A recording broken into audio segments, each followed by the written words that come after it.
오늘 말씀의 제목은 그가 웃는다입니다. 그가 웃는다라는 말씀의 제목을 함께 은혜를 나누고자 합니다. 제가 이 말씀을 이제 준비를 할 때 신경 쓰는 부분 중에 하나가 이 제목인데요.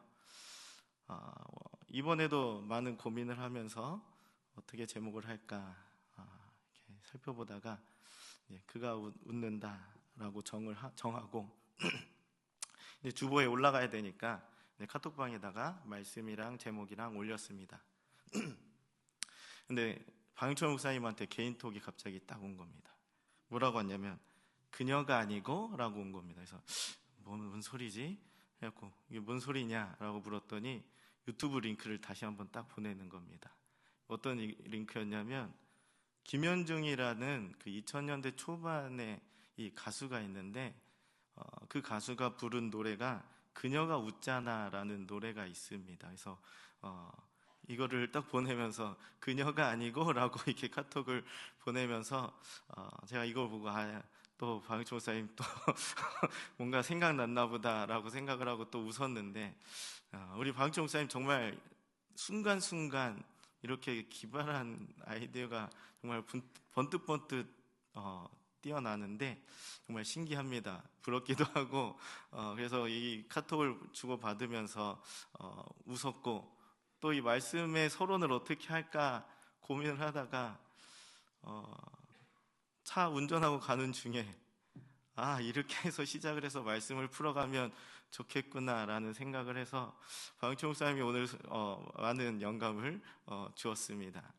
저는 이런 식으로 이렇게 하루하루 뭔가 이렇게 에피소드 때문에 웃고 있는데 혹시 여러분들은 무엇 때문에 웃으십니까?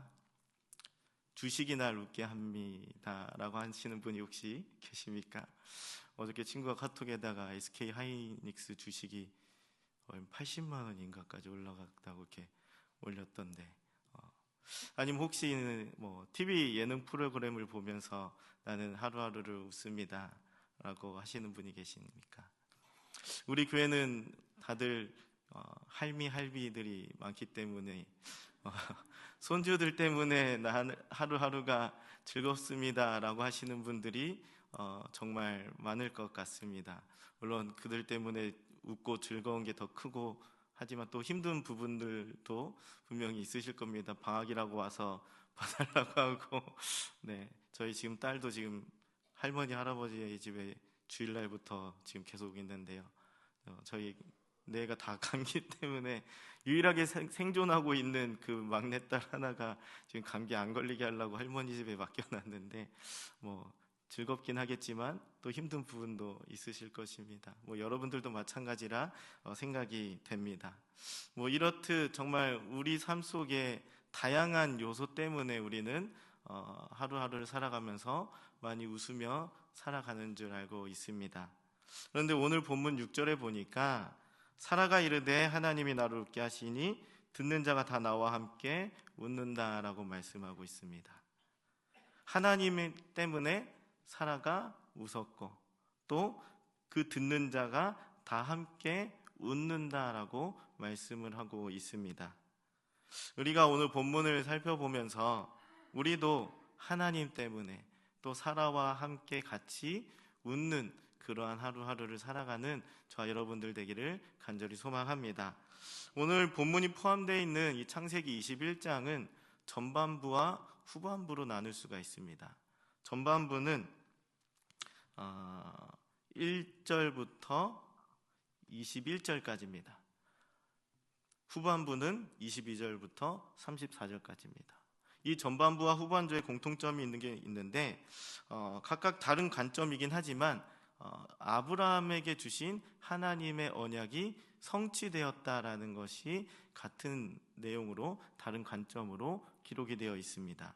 그래서 먼저 전반부를 보게 되면 마침내 언약의 첫 후손이었던 이삭이 출생이 됐습니다. 그리고 그 결과로 언약에 의해 태어난 이삭과 육적 자녀인 이스마엘과의 분리가 된다라는 것을 말씀하고 있습니다. 이것은 이삭의 출생으로 하나님의 언약을 통해서 택함을 받고 또 인정받은 그 구원받은 자들이 분리가 된다라는 구속사적인 의미를 담고 있는 말씀입니다. 그리고 후반부에 된 22절로 34절의 말씀에는 아브라함이 약속의 땅 가나안 땅에서 번성하겠다라는 그 말씀이 약속이 성취가 되는 것을 보여주고 있습니다.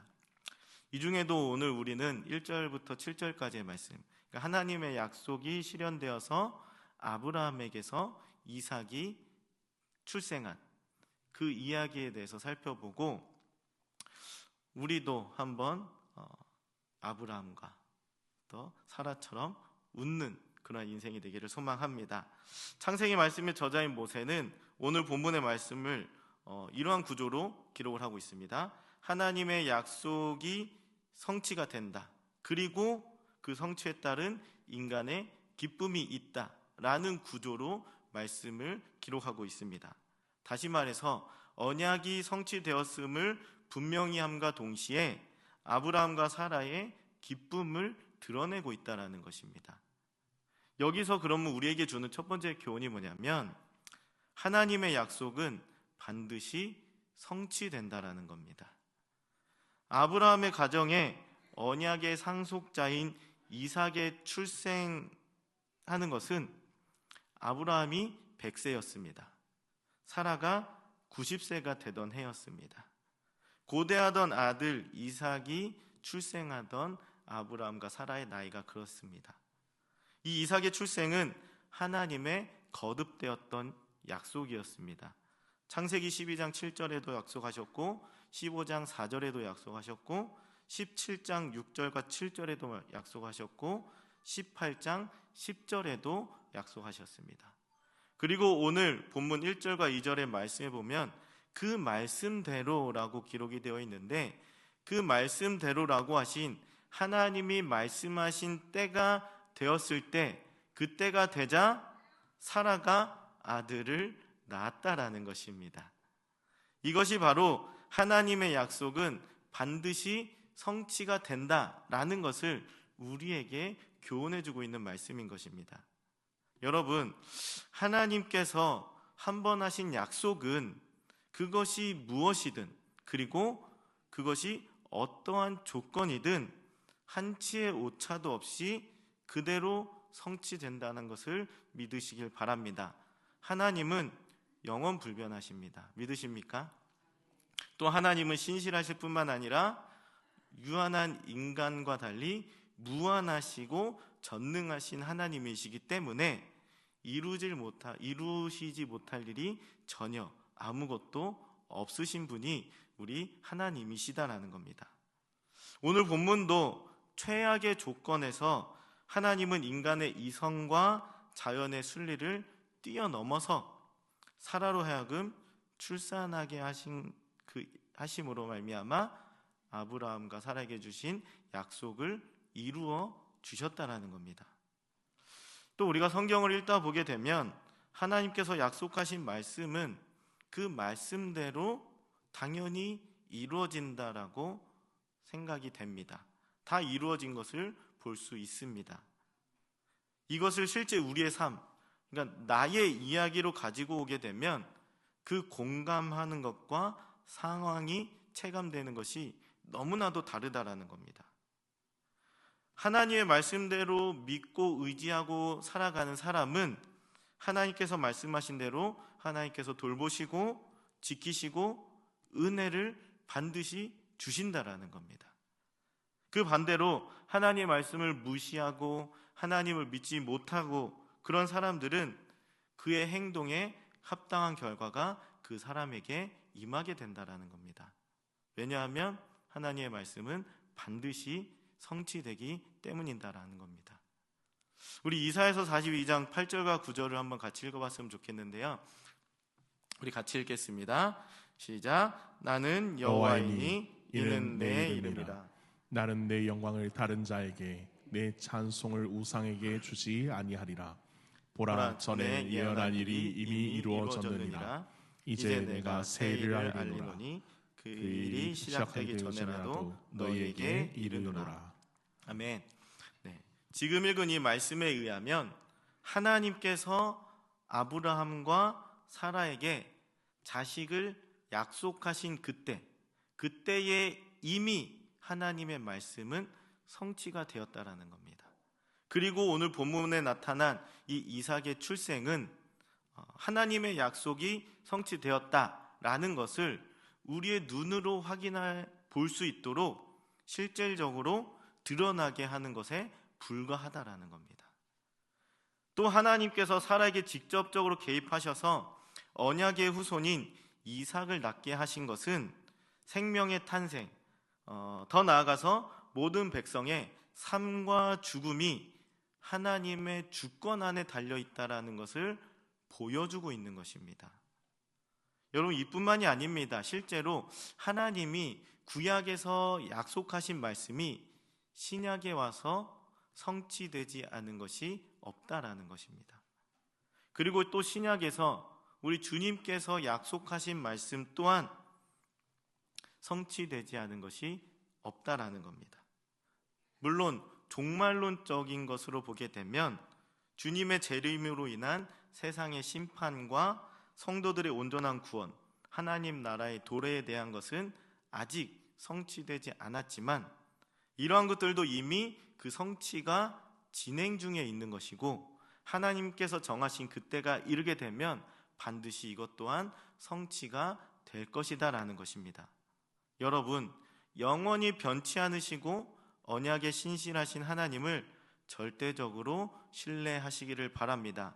남은 약속의 성취를 믿음으로 바라보시기를 바랍니다. 그래서 하나님은 머지않은 그 장래에, 머지않은 미래에 하나님의 약속을 반드시 성취시키실 것이고 또 믿고 그것을 믿고 따르는 성도들에게는 하나님의 신실하심을 증명하셔서 하나님의 믿음의 자녀들이 웃음으로 이 땅을 살아가게 하실 것임을 믿으시기를 바랍니다. 그리고 두 번째로 우리에게 주어지는 교훈은 뭐냐면 하나님의 때를 인내로 기다릴 줄 아는 성도가 되어야 한다라는 것입니다. 우리 2절을 다시 한번 같이 읽어보도록 하겠습니다. 2절 우리 읽도록 하겠습니다. 시작. 사라가 임신하고 하나님이 말씀하신 시기가 되어 노년의 아브라함에게 아들을 낳으리니. 이 말씀을 보게 되면 하나님이 말씀하신 시기라고 기록이 되어 있습니다. 그때에 아들을 낳았다라고 했습니다. 좀 전에도 말씀을 드렸지만 하나님께서 약속을 이루시되 하나님의 뜻대로 하나님의 계획대로 하나님의 정하신 때에 이루신다라는 겁니다. 그래서 성도들은 그때를 알지 못하기 때문에 인내하며 그때를 기다릴 수 있어야 한다라는 것이죠. 아브라함과 사라가 100세와 90세에 아들을 낳았습니다. 육체적으로 아이를 낳을 수 없는 그러한 아브라함과 사라가 임신을 하게 되었고 아이를 낳았습니다. 이것은 하나님의 은혜요, 하나님의 능력 때문에 가능했다라는 것입니다.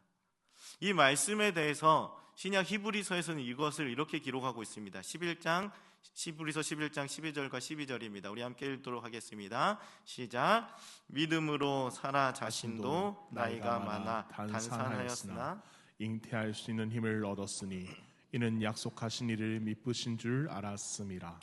이러므로 죽은 자와 같은 한 사람으로 말미암아 하늘의 허다한 별과 또 해변의 무수한 모래와 같이 많은 후손이 생육하였느니라. 아멘. 네, 지금 히브리서의 기록에 의하면 아브라함과 사라는 나이가 많아 단산하였다 했습니다. 아이를 낳을 수 없게 되었다라고 말씀하고 있습니다. 아이를 낳을 수 없는 사람을 통해서 복의 근원, 생명의 근원이 돼서 많은 후손을 번성하게 하시겠다라고 말씀을 하고 있는 것입니다. 이와 같은 아브라함과 사라에게 힘과 능력을 주셔서 자신들의 힘으로 절대 불가능한 믿음의 조상으로 생명을 감당하게 하시겠다. 하나님께서는 말씀해 주셨다라는 겁니다. 이와 같은 기적적인 사건이 일어났을 때 세상 사람들은 어떤 관점으로 이들을 바라볼까요? 그냥 노년의 부부가 아이를 낳은 사건, 그게 말이 될까? 가능할까? 라는 것에만 관심을 가질 것입니다. 하지만 우리 성도들의 시선은 이러한 사건이 하나님께서 약속하신 바로 그때 하나님의 때에 일어난 사건이구나 라는 것을 바라볼 수 있어야 한다는 겁니다. 외부로 나타난 현상만 보는 세상 사람들과 다르게 성도들은 모든 일 가운데 역사하시고 하나님이 간섭하시고 주관하시는 그 하나님의 손길에 우리는 주목을 해야 한다는 것입니다. 이처럼 하나님의 모든 약속에는 하나님께서 정하신 때, 정하신 기한이 있다라는 것입니다. 그리고 그 약속은 비록 더딜지라도 반드시 이루어진다라는 것을 믿으시기를 바랍니다. 그리고 때로는 하나님은 인간의 노력이 한계에 이를 때에 그때 역사하실 때도 있다라는 것입니다. 5절 말씀을 보게 되면 아브라함이 그의 아들 이삭이 그에게 태어날 때에 100세라. 7절을 보게 되면 사라가 자식들을 젖먹이겠다고 누가 아브라함에게 말하였으리요 라고 말씀하고 있습니다. 아브라함과 사라가 그들의 능력이나 노력으로 자녀를 낳을 수 없다라는 것을 의미하는 말씀인 것입니다. 사실 창세기 15장을 보게 되면 아브라함이 자신의 노력으로 하나님의 약속을 이루어 보려고 했습니다. 다시 말해서 한 13년 정도 전에는 아브라함이 자녀를 낳을 수 있는 능력이 있었을 것이다 라고 이야기할 수 있는 것이죠. 그러나 지금은 100세가 됐습니다. 아브라함은 자녀를 낳을 능력을 완전히 상실한 그때입니다. 바로 이러한 때에 아브라함과 사라에게 은혜를 베푸셔서 언약의 후손 그 이삭을 낳을 수 있게 하나님께서는 은혜를 베풀어 주셨다라는 겁니다. 그렇다면 하나님은 왜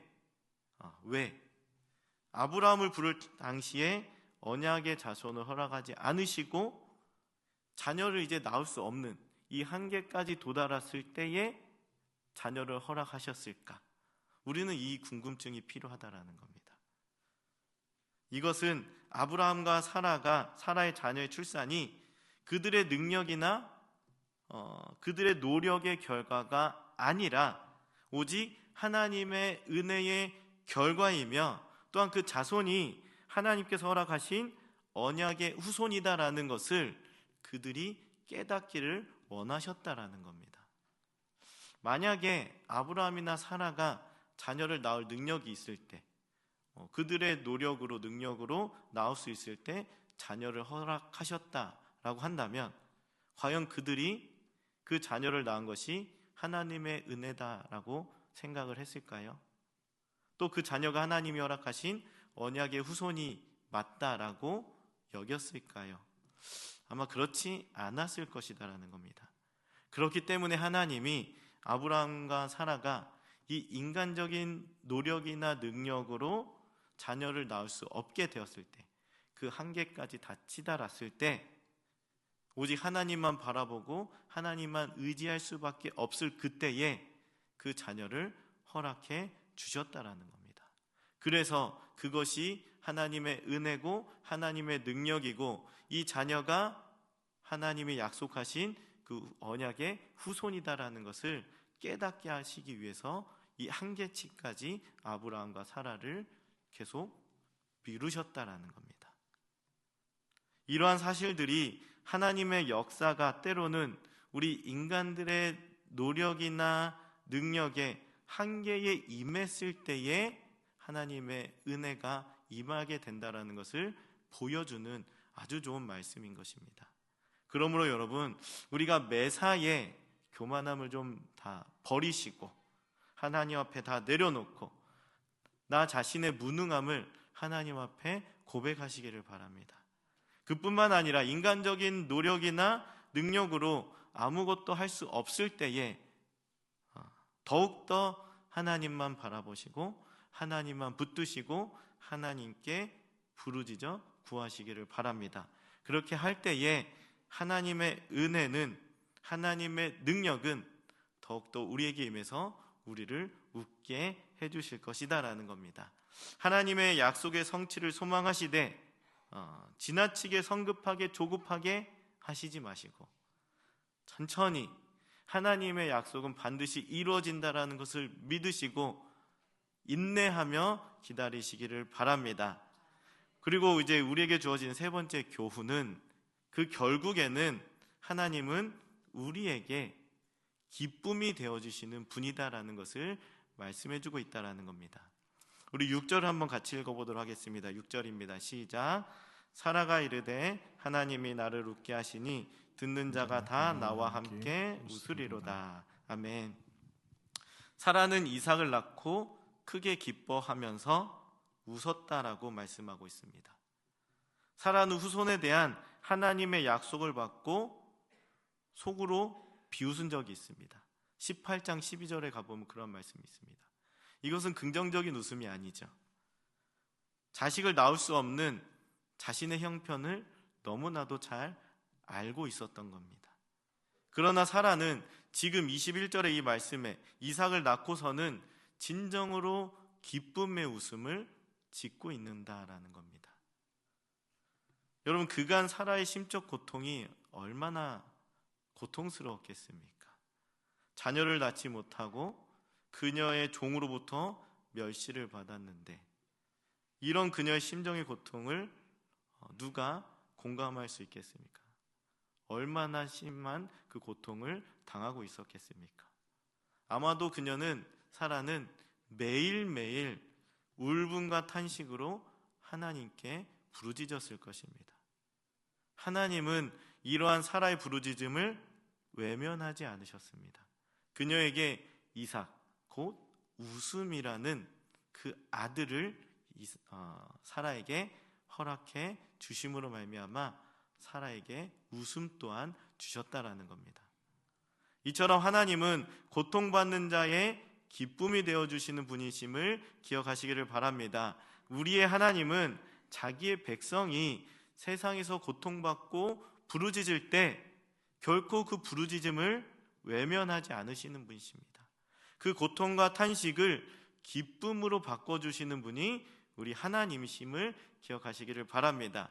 예수님께서 육신을 입고 이 땅에 오신 것 또한 죄로 올무에 걸려서 신음하며 고통받는 그 인생들을 구원해서 그들에게 웃음을 주기 위해서 예수 그리스도께서 이 땅에 오신 것입니다. 그러므로 여러분, 세상에서 혹시 고통으로 신음하고 계시지 않으십니까? 고통받는 자의 부르짖음을 외면하지 않으시는 하나님께 다 내려놓고 부르짖으시기를 바랍니다. 하나님께서는 저와 여러분들의 이 부르짖음을 외면하지 않으시고 그 고통을, 괴로움을 기쁨으로 바꿔주신다는 것을 기억하시기를 바랍니다. 그런데 여러분, 이삭의 출생, 이 사라에게만 기쁨이 아니다라는 겁니다. 이삭의 이 출생은 우리에게도 또 다른 예표의 말씀이다라는 겁니다. 우리에게 더 중요한 사실이 있다라는 겁니다. 그것이 뭐냐면 바로 예수 그리스도의 출생의 예표가 된다라는 것입니다. 본문에서 하나님은 정하신 때가 되자 사라에게 약속의 자손인 이삭을 낳게 했습니다.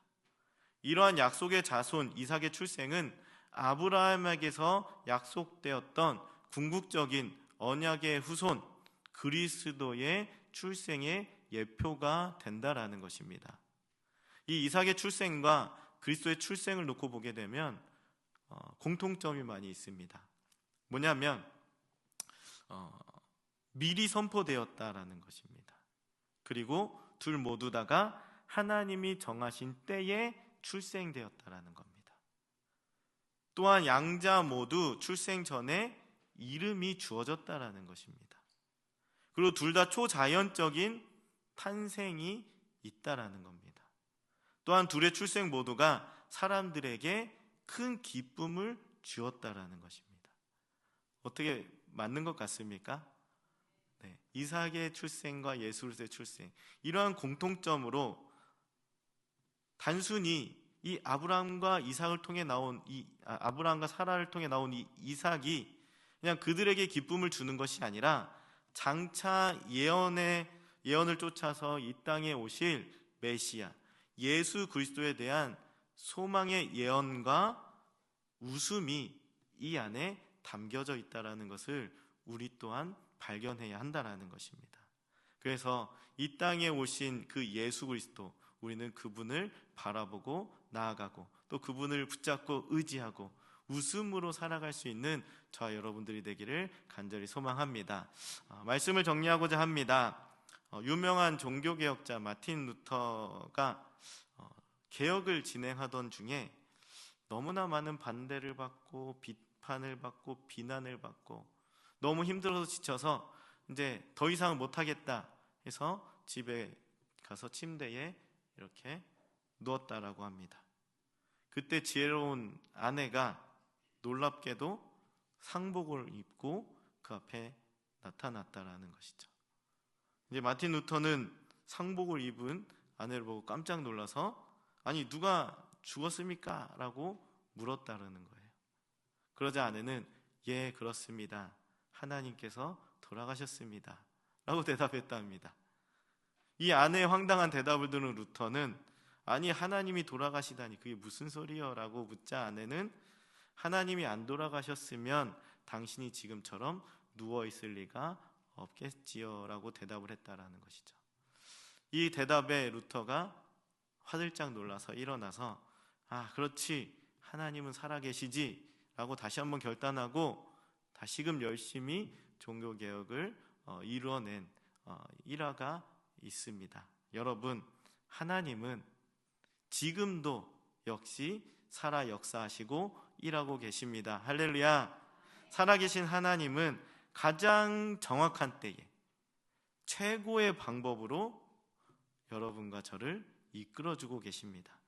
그러므로 지금 내가 처한 상황이 조금 힘들고 어렵고 이렇게 고통스럽고 앞이 보이지 않는다 할지라도 지금도 살아 역사하셔서 나를 위해 일하시고 나를 이끌어주고 계시는 주님을 바라보고 주님을 붙잡고 그분을 의지하시기를 바랍니다. 그럴 때에 우리의 힘든 모든 것을 다 해결하시고 우리에게 기쁨으로 하나님의 영광을 위한 삶을 살아내는 하나님의 백성들 되게 만들어 주실 줄로 믿습니다. 기도하겠습니다.